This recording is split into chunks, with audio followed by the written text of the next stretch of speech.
Hello everyone, welcome back to our channel. This is Usman. And this is Jihen, and we missed you guys. It's been a very long time we have posted video. You all have been asking us why we are not posting videos, but there's been a lot going on with our lives. But we are happy to be back. We are excited to start once again. And today we brought to you another great video. We have a special guest from Ontario today, Toronto to be specific, and we are going to interview him for you guys. We are going to ask a bunch of questions from our guest today. He is my elder brother. He has been living in Ontario for a very long time. It's been almost 12 years he has been living there. So we have a bunch of questions that we are going to ask. We are very hopeful that you guys will learn a lot from this video because he will be talking about real life experiences that he had over there. We are going to talk about the cost of living in Toronto, Greater Toronto area, and hopefully you guys are going to enjoy this video. So let's dive into it.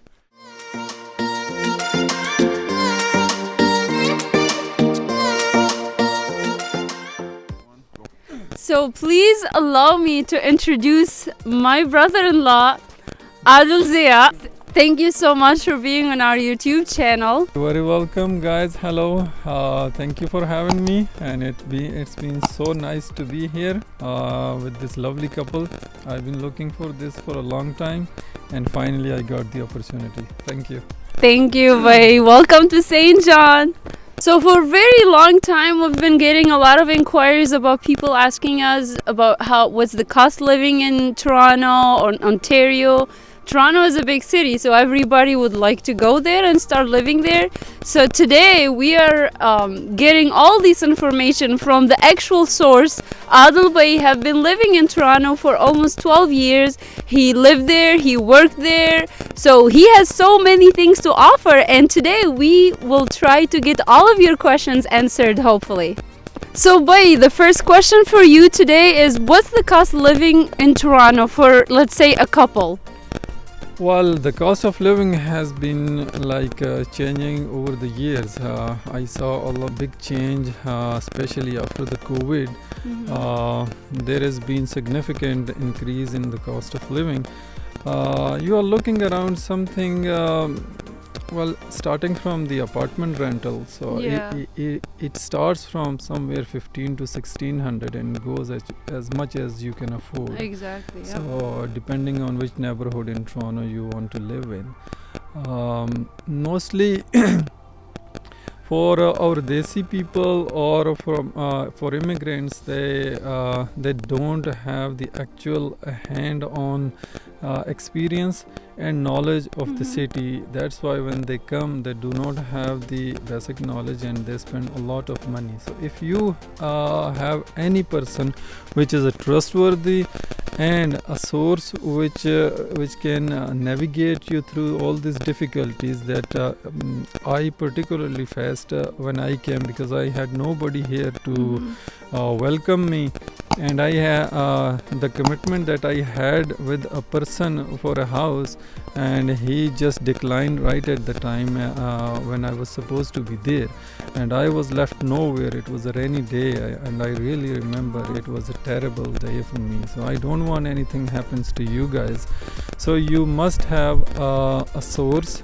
It could be a person, organization who supports you. So do your search. I can offer my services as well, so they might want to give you my email address, so you can email me, and I can help you guys. My second question for you, which I think you already kind of went over it a little bit, but could you tell us what's the apartment cost of a 2-bedroom apartment and in any neighborhood, for example? Well, let's take for example where I live is in East York. So you are looking around 1800 for 2-bedroom apartment, plus 400 to 500 for your groceries, and then couple of hundreds for your internet and phone bills. So this is the cost that you have to bear. You cannot avoid. So my next question will be regarding the job market. What's the job market in Toronto, and is there any part-time job that students, international student, can have as a part-time job? Well, there are tons of jobs, especially after the opening of the economy after pandemic.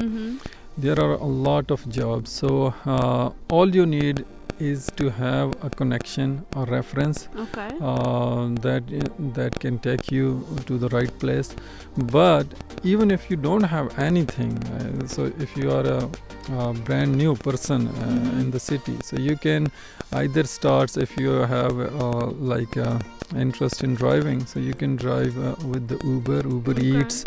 There are a couple of other applications you can use, like Skip the Dishes, DoorDash, etc. And also there are so many jobs for like McDonald's, Tim Hortons, and other local stores that you can work as a part-timer or you can work as a full-timer. Apart from that, the government of Ontario have imposed a trade emergency situation because Ontario province is going very short of plumbers, electricians, and any trade like painters, carpenters, mechanics. So you can, if you have interest in that, there is tons of jobs. You won't have any problem getting through those jobs. And also, if you are looking for IT job, there is a very big job market.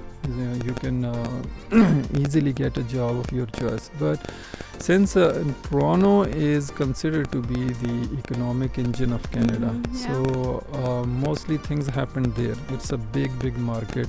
All you need a right person to guide you, of course, and that's it.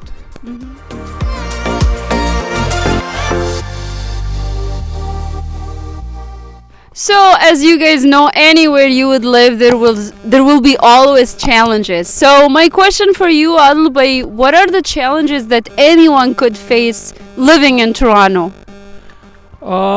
Yeah, you're right. If you are going to settle in a new place, you face a lot of challenges. As far as Toronto is concerned, I would say there is a big traffic issue that we are facing right now. So you might wanna stuck in traffic. And secondly, going to your circle, the people of your language, the people of your communities, like engaging them and and getting to know them. Initially it's a challenge, but once you get to know, then you have your own circle and everything will be especially finding the right person, right? Like, it's not just finding your community, but finding the people who can share the same challenges as you and help you go through that as well. Yeah, many problems buds out from the same issue. If you have a nice a helping individual who can help, because it's not like some people don't want to help you. It's they cannot do. If they want to help, they have to leave their work, right? Exactly. Yeah. And they have to sacrifice their own things that they are doing. So you have to keep this in mind too. And secondly, housing, it's pretty expensive there, so you will have issues like finding suitable house or apartment to you. And thirdly, like you need in Canada, it's a big country, it's a big country, so you need to have a car. So finding a right car, so like which brand and how its maintenance cost will affect you. These are the challenges that you really face. So you need to have a genuine knowledge of which brand and where are the its repairs done. Secondly, you have to keep in mind that the repairs are very expensive in Canada. So sometime literally you can buy a new one cheaper than repairing the old one. So these are the things that you need to know before making any decisions. The biggest challenge that I think people might face, especially coming from Middle East or Asia, is the weather. See, it looks beautiful, it looks very nice, but when you have to live in here, it's not that easy. Or drive in there. Yeah, and that's even more difficult. So you have to be prepared for extreme weathers. You cannot expose yourself easily until you get properly dressed.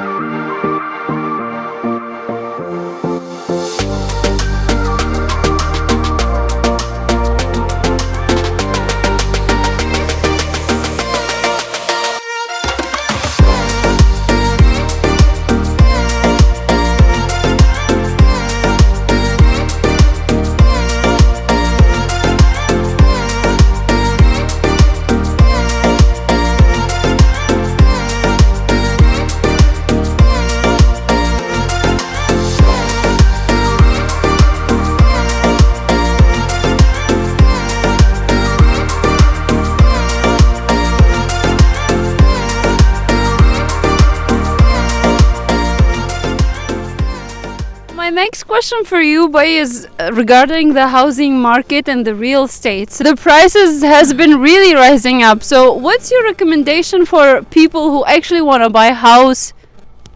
Well, this is the issue that the current government is facing, both provincial and the national government, that how to control the housing market, because it has really gone out of the reach of a common man. So I don't think you will find anything less than $1 million as far as house is concerned in Toronto GTA area. But for the first time, if you are trying to buy, you want to look at the smaller towns. Yeah. So you can start from there, and then you can come up to the GTA area. Yeah, makes sense. Yeah, thank you. So, Bhai, my last question for you is, what are the recommendations you can give for someone coming to Toronto, either from inside Canada or outside Canada? Well, we can make it in a twofold. Like, first is before arriving Canada, so you need to have all the information. Where are you going? You don't want to wander here in the city where you are going. So you should know before coming where you are going. Before coming to Canada, you need to have warm clothes. You need to have your place to stay. Because hotels are really expensive here, so you don't want to spend a lot of money there. And thirdly, when you arrive in Canada, there are three very basic things that you need to do. You have to apply for your SIN card, like social insurance number. That is where you can get your paycheck on. So secondly, your health card.